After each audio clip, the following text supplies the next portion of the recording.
사도행전 17장 16절부터 34절 말씀 보겠습니다.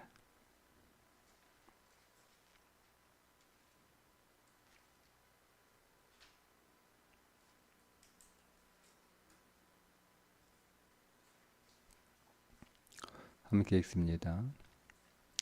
바울이 아덴에서 그들을 기다리다가 그 성에 우상이 가득한 것을 보고 마음에 격분하여 회당에서는 유대인과 경건한 사람들과 또 장터에서는 날마다 만나는 사람들과 변론하니 어떤 에피쿠로스와 스토아 철학자들도 바울과 쟁론할세 어떤 사람은 이르되 이 말쟁이가 무슨 말을 하고자 하느냐 하고 어떤 사람은 이르되 이방 신들을 전하는 사람인가 보다 하니 이는 바울이 예수와 부활을 전하기 때문이러라.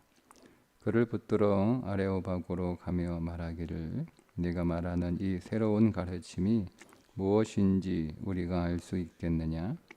네가 어떤 이상한 것을 우리 귀에 들려주니 그 무슨 뜻인지 알고자 하노라 하니 모든 아덴 사람과 거기서 나그네 된 외국인들이 가장 새로운 것을 말하고 듣는 것 이외에는 달리 시간을 쓰지 않음이더라. 바울이 아레오바고 가운데 서서 말하되 아덴 사람들아 너희를 보니 범사에 종교심이 많도다. 내가 두루다니며 너희가 위하는 것들을 보다가 알지 못하는 신에게라고 새긴 단도 보았으니 그런즉 너희가 알지 못하고 위하는 그것을 내가 너희에게 알게 하리라.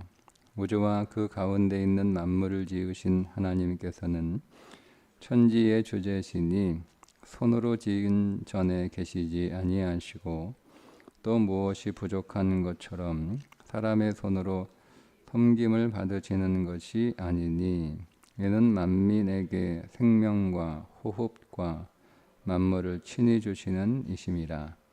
인류의 모든 족속을 한 혈통으로 만드사 온 땅에 살게 하시고 그들의 연대를 정하시며 거주의 경계를 한정하셨으니 이는 사람으로 혹 하나님을 더듬어 찾아 발견하게 하려 하심이로되 그는 우리 각 사람에게서 멀리 계시지 아니하도다.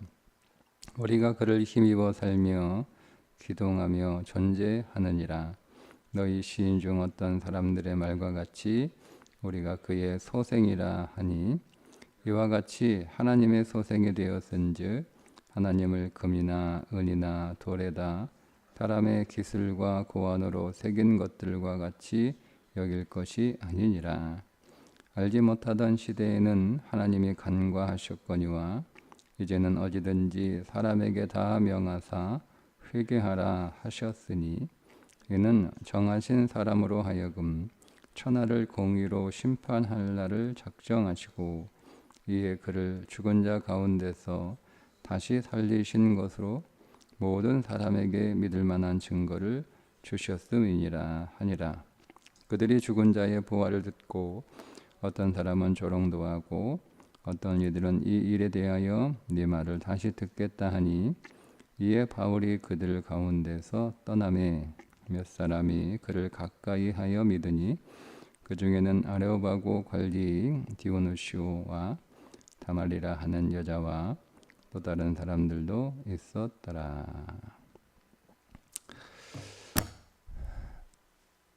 바울의 2차 전도 여행에서 복음을 대하는 사람들의 태도가 연이어서 계속 나오고 있는데 데살로니가에서 복음을 대적한 복음을 거부하는 유대인들이 있었다면 베레아에서는 사람들이 너그러운 마음으로 말씀이 그러한가 날마다 상고했던 사람들이 있었습니다.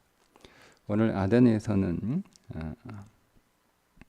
복음을 대하는 사람들의 또 다른 모습을 보여주고 있는데 복음을 대적하는 것도 아니고 복음을 잘 받아들이는 것도 아닌 것처럼 보이지만 엄밀하게 얘기하면 복음을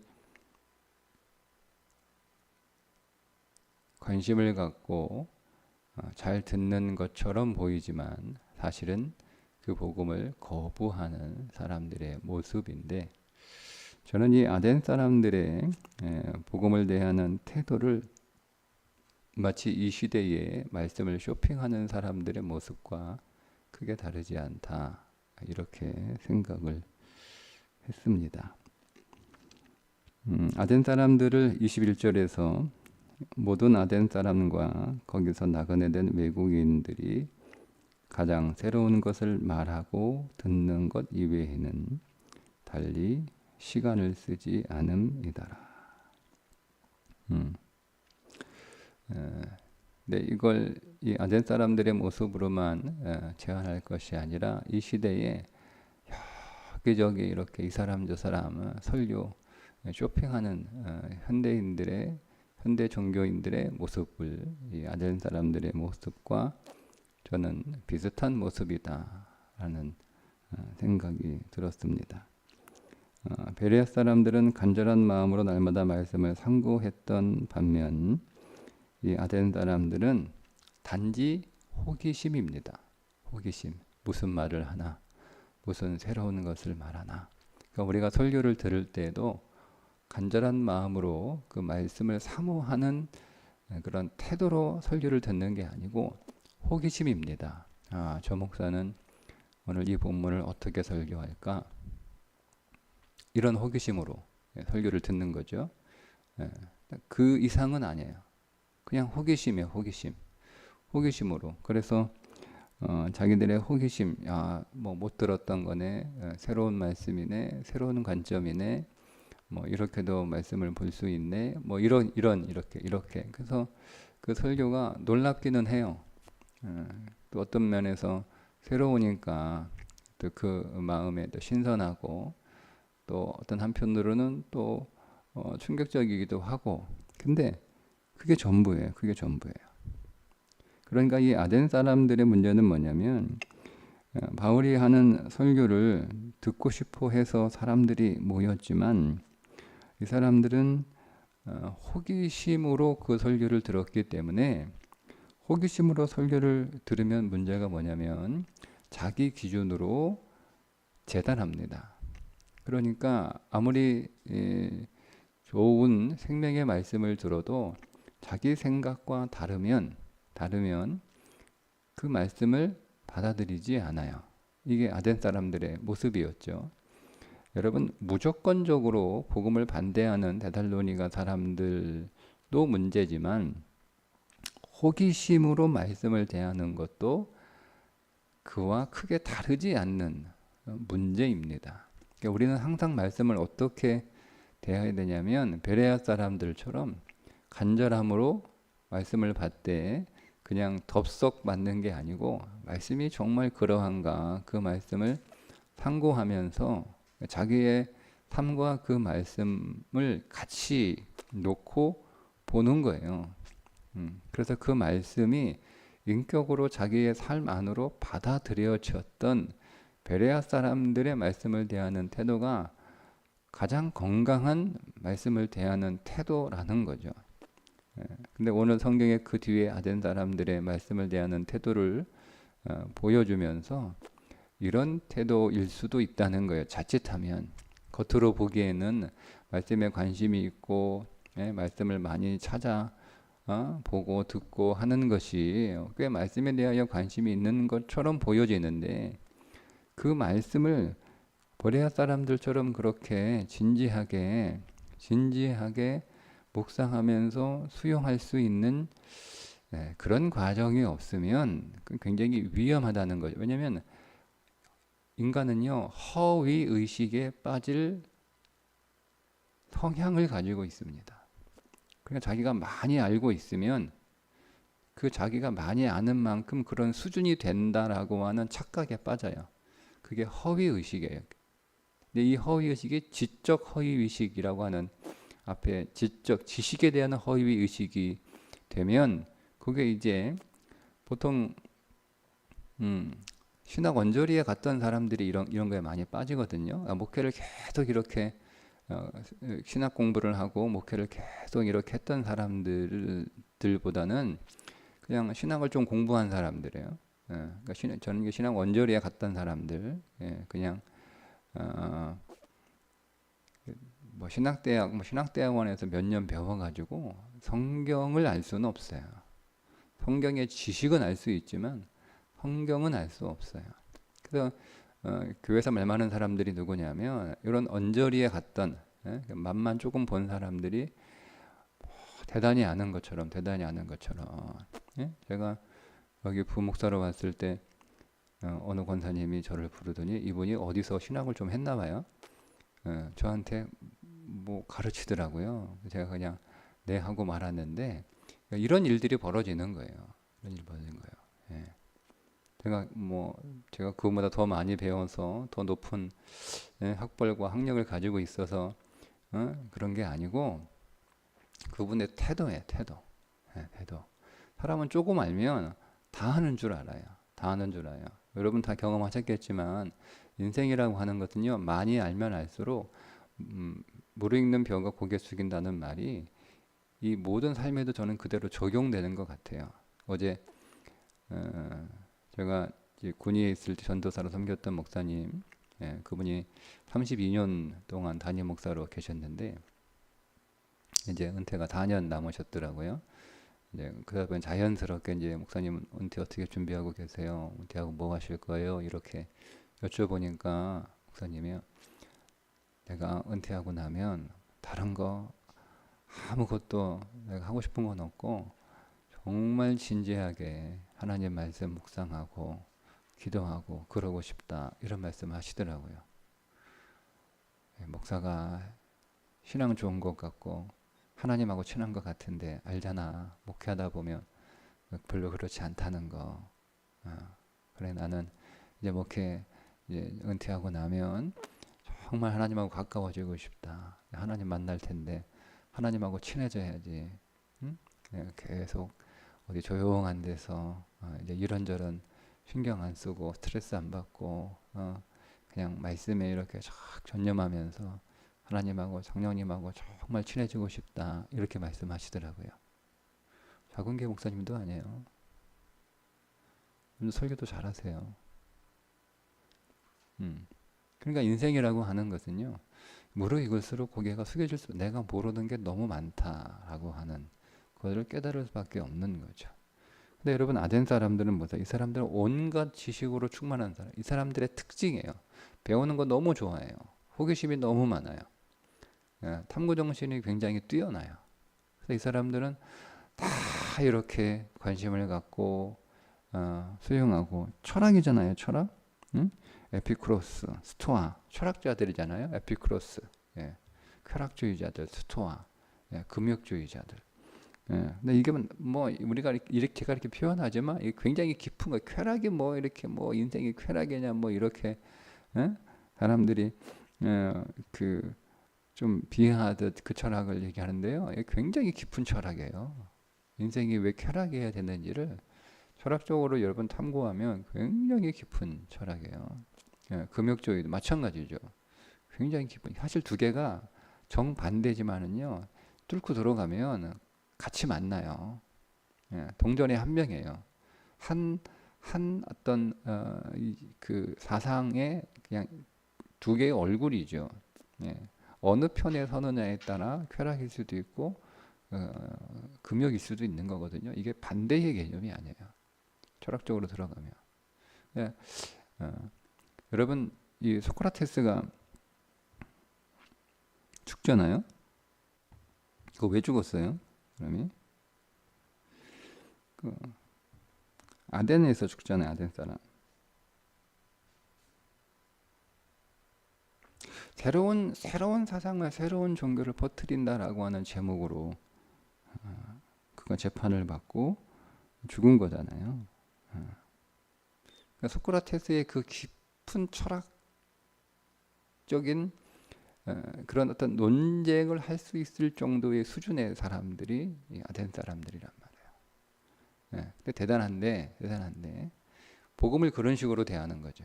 그런 식으로. 그래도 들어요. 불러가지고 좀 한번 얘기해봐라. 그래가지고 이제 바울이 쭉 이렇게 만들어요. 그런데 자 23절에 이렇게 얘기합니다. 내가 두루다니며 너희가 미하는 것들을 보다가 알지 못하는 신에게라고 세겐단도 보았으니 그런즉 너희가 알지 못하고 위하는 그것을 내가 너희에게 알게 하리라. 그러니까 아덴 사람들이 제단을 쌓고 BC 6세기에 어떤 전염병이 크게 돌았거든요. 그 전염병에서 이 아덴 사람들이 다행히 큰 피해를 입지 않았어요. 그래서 이제 신에게 이게 신의 덕을 입은 거다. 그래서 이제 그 신에게 이렇게 감사를 드리면서 혹시 몰라서 우리가 감사를 못 드리는 신이 있을까 싶어서 그러면 그 신이 삐지면 또 이제 보복을 할 거 아니에요. 그래서 알지 못하는 신에게라고 하는 제단을 쌓고 제사를 드렸다라고 하는 그런 이야기가 있어요. 그러니까 여러분 이 아덴 사람의 모습을 지금 우리들에게 적용을 하면 우리가 하나님에 관하여 정확히 알지 못한다는 거예요. 우리는 하나님을 정확히 알지 못하는 거죠. 그래서 신앙생활의 올바른 길과 방법에 관하여 모르는 거예요. 여러분 우리는 하나님을 잘 안다고 생각하는데요. 하나님을 잘 몰라요. 하나님을 잘 몰라요. 왜 그러냐면 우리가 많은 설교를 듣지만 우리가 수없이 많은 세월 동안 설교를 여러 번 듣지만 한 설교를 우리가 읽었던 한 말씀을 깊이 묵상하는 일이 없어요. 그냥 수박 겉핥기 식으로 듣고 수박 겉핥기 식으로 성경을 읽어요. 네. 그러니까 그 말씀 안에서 자기의 레마가 없는 거예요. 하나님의 나에게 주시는 나만의 말씀, 그러니까 나의 하나님으로 만나는 게 없는 거죠. 그러니까 다 다른 사람들이 만난 하나님만을 다 듣는 거예요. 그러니까 자기 하나님은 없고 다른 사람들의 하나님은 있는 거예요. 그러니까 이 길로도 가보고 저 길로도 가보고 이렇게도 얘기해보고 저렇게도 얘기해보고 말도 많이 하고 많이 가보기는 하는데 정작 자기가 어떤 길로 가야 되는지 자기가 어떤 어떤 방향으로 신앙생활을 해야 되는지 이거는 모르는 거예요. 그게 하나님을 잘 모른다라는 거예요. 그러니까 이것저것 하는 거죠. 그 중에 하나 맞으면 다행인 거고. 그러니까 하나라도 맞지 않겠는가라고 하는 마음이 있을 거 아니에요. 여러 군데 화살 쏘면 그래도 하나라도 맞지 않겠는가. 그렇게 해서 신앙이라는 건 인생은 집중력 아닙니까? 집중력, 관역이잖아요. 죄가 관역을 벗어난 것처럼 신앙이라고 하는 것은 올바른 신앙, 건강한 신앙, 능력 있는 신앙, 생명의 신앙은요. 한 곳에 집중으로 가야 되는 거예요. 근데 이게 없는 거죠. 이것도 해보고 저것도 해보고 이것도 해보고 저것도 해보고 여러 개 하다 보면 뭐 하나 걸리지 않겠는가라고 하는 그런 마음으로 우리가 신앙생활을 하는 것이 아덴 사람들이 알지 못하는 신에게라고 하는 제단을 쌓은 것과 저는 크게 다르지 않다 하는 생각이 됩니다. 자, 그래서 이제 바울이 설명을 하는 거예요. 설명하는 거예요. 하나님께로 집중해라. 이신 저신 뭐 이렇게 여러 신들 이렇게 하나 믿다 보면 어느 것 하나 제대로 된 하나 걸리지 않겠는가 뭐 이런 심산으로 신을 믿지 마라라고 하면서 이제 하나님을 소개하고 예수 그리스도를 소개하는 설교를 쭉 이렇게 합니다. 30절에 보면 알지 못하던 시대에는 하나님이 간과하셨거니와 이제는 어디든지 사람들에게 다 명하여 회개하라 하셨으니 그러니까 알지 못하던 시대에 하나님이 한 분 그리스도를 보내셔서 이제 그 그리스도가 말씀하신 대로 내가 곧 길이요 진리요 생명이신 한 분이신 그리스도가 오셨으니 그 한 분만이 오직 길이요 진리요 생명이라는 것을 다 치우라는 거야. 다 치우라는 거야. 사실 바울의 의도는 그 한 분만이 우리의 인생의 길과 진리요 생명이 되니까 그 한 분 예수 그리스도를 향하여 그 방향으로 계속 가라는 거예요. 그러니까 여러분 오늘 우리의 신앙이요. 한 분 예수 그리스도가 주님이 분명 우리는 알고 있잖아요. 그런데 우리는 그분이 곧 길이요 진리요 생명이라고 그렇게 신뢰하지 않잖아요. 그러니까 우리는 그분이 우리 인생의 목적지예요. 우리는 모든 인생은 다 한 방향으로 가야 돼요. 예수 그리스도가 곧 길이요 진리요 생명인 그 예수 그리스도 향하는 그 한 방향으로 쭉 가야 되는 거예요. 오늘 바울이 31절에 하는 이야기를 보면 이런 얘기입니다. 바울이 정하신 사람으로 하여금 이는 정하신 사람으로 하여금 천하를 공의로 심판할 날을 작정하시고 이에 그를 죽은 자 가운데서 다시 살리신 것으로 모든 사람에게 믿을 만한 증거를 주셨음이니라 하니라. 자, 이는 정하신 사람으로 하여금 천하를 공의로 심판할 날을 작정하시고, 그러니까 모든 역사의 방향은, 즉 모든 인류의 방향은 딱 한 방향으로 갑니다. 하나님이 정해 놓으셨습니다. 다 예수 그리스도의 심판정으로 갑니다. 이게 모든 인류가 가야 될 방향입니다. 이거는 뭐 선택의 여지가 없습니다. 인간은 본질적으로 운명적으로 예수 그리스도의 심판정을 향해서 갈 수밖에 없어요. 바울이 이것을 분명하게 아덴 사람들에게 선언하는 거예요. 그러니 그 방향으로 가라는 거예요. 그 방향으로.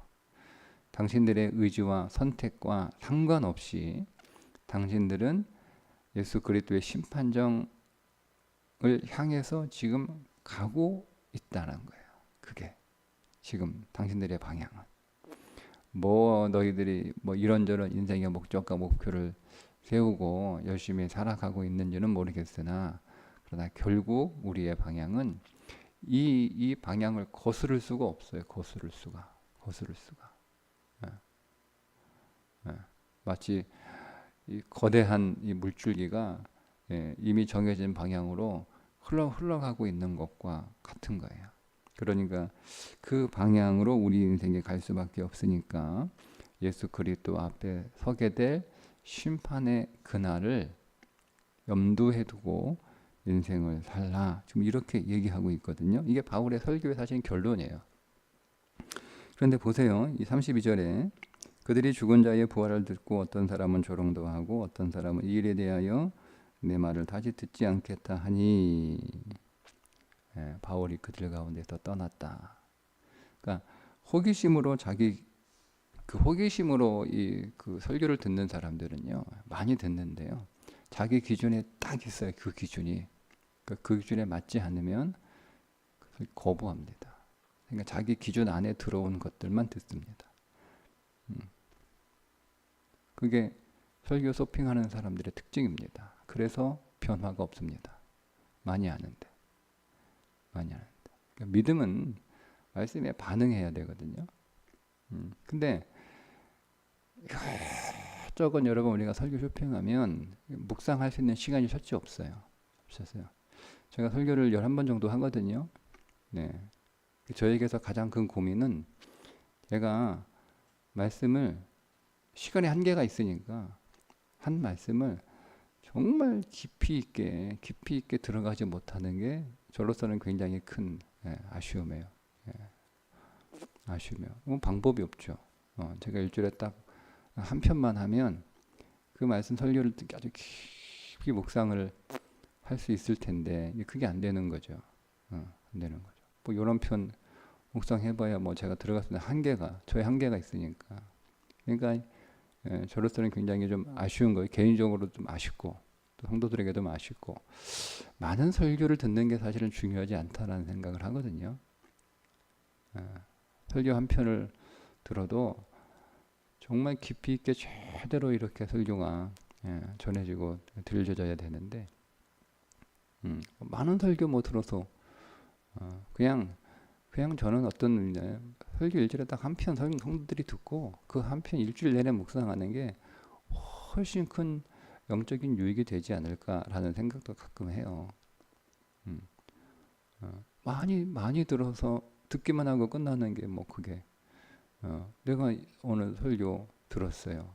예, 내가 그거 충분히 묵상 해야 되는데 묵상 쭉 하다가 다른 설교가 들어와요. 그러면 이전에 묵상했던 것도 끝나는 거 아니에요. 그럼 또 새로 들어온 것도 이렇게 묵상해야 되는 거잖아요. 예.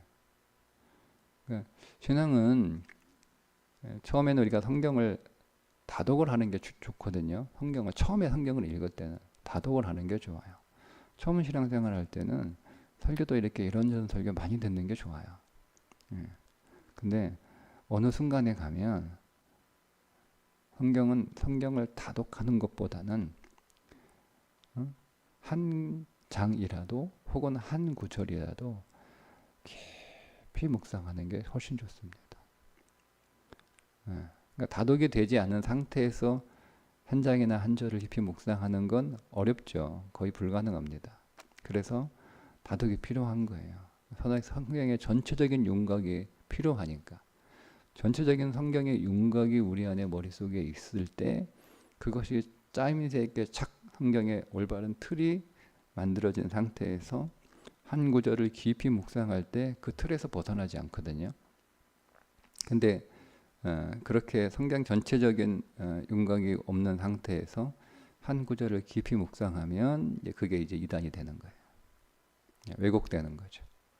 그러니까 우리가 말씀에 이 경계가 있어야 되는 거예요. 그래서 다독이 필요하고 그래서 많은 설교를 듣는 것이 처음엔 필요합니다. 그런데 여러분 어느 신앙 수준에 준비가 잘 됐으면 사실은 많은 설교보다 한 설교 깊이 묵상하면서 듣는 게 제일 좋습니다. 성경도 한 장 한 구절 깊이 묵상하면서 기도하면서 살아가는 것이 굉장히 더 좋습니다.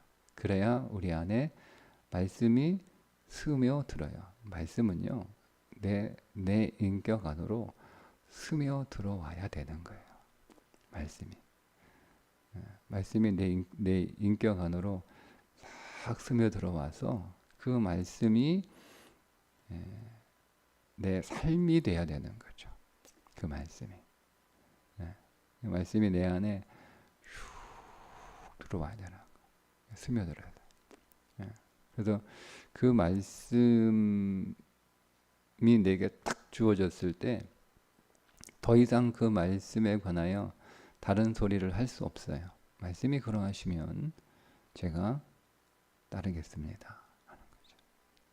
내 안에 그 전에 어떤 철학이 있든 어떤 사상이 있든 어떤 생각이 있든 어떤 논리가 있든 어떤 주장이 있든 어떤 지식이 있든 말씀이 쫙 이렇게 스며든 사람은요. 말씀이 그러하시면 자기 것을 다 버려요. 그게 굴복하는 거예요. 말씀이 그러하시면.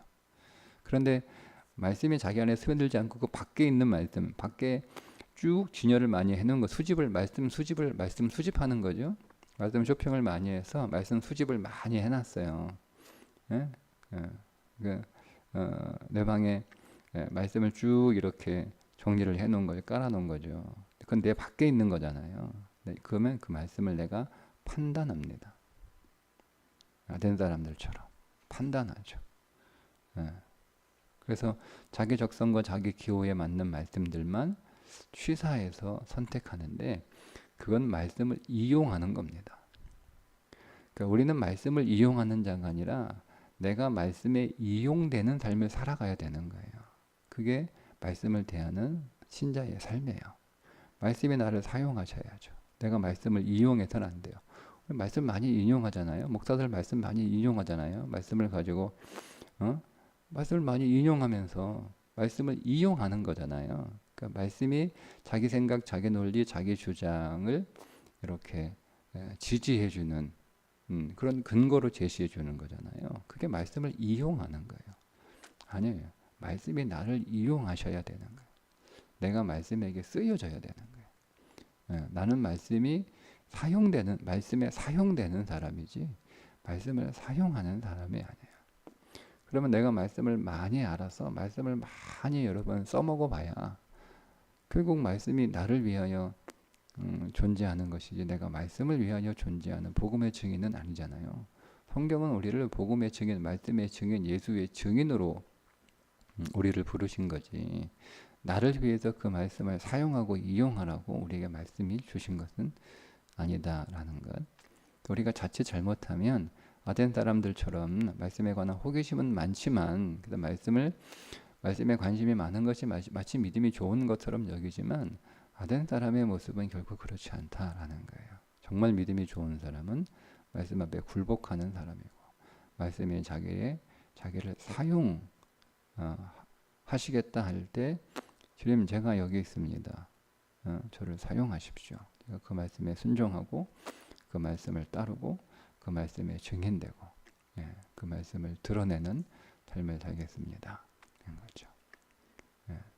그렇게 되는 삶을 살아가는 것이 베레아 사람들이 말씀을 대하는 태도였다는 거예요. 오늘 우리가 데살로니가 사람들처럼 돼서도 안 되고 다른 모습이지만 사실은 같은 본질적으로 같은 모습이에요.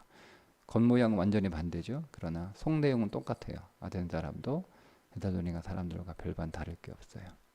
우리는 베레아 사람들처럼 간절함으로 말씀을 받되 말씀이 과연 그러한가 날마다 상고함으로 그 말씀을 인격으로 우리가 받아들여서 그 말씀이 내 인격 안에서 역사하는 그런 믿음의 삶을 살아갈 수 있기를 주님의 이름으로 축복합니다. 기도하겠습니다. 하나님 아버지, 오늘도 이 아덴 사람들의 말씀을 대하는 태도를 보고 그것이 나의 모습은 아니었는가, 말씀에 관하여 관심이 많은 것이 믿음의 사람이라는 것을 우리가 오해하지 않도록, 내 자신이 그 착각에 빠지지 않도록 말씀이 진실로 우리의 심령에 깊이 스며들 수 있도록, 내가 말씀을 사용하는 사람이 아니라 말씀에 의해 사용되는 삶이 될 수 있도록 진실로 그 말씀의 증인으로 오늘을 살아갈 수 있도록 하나님 우리에게 더 믿음을 주옵소서. 예수님의 이름으로 기도합니다. 아멘.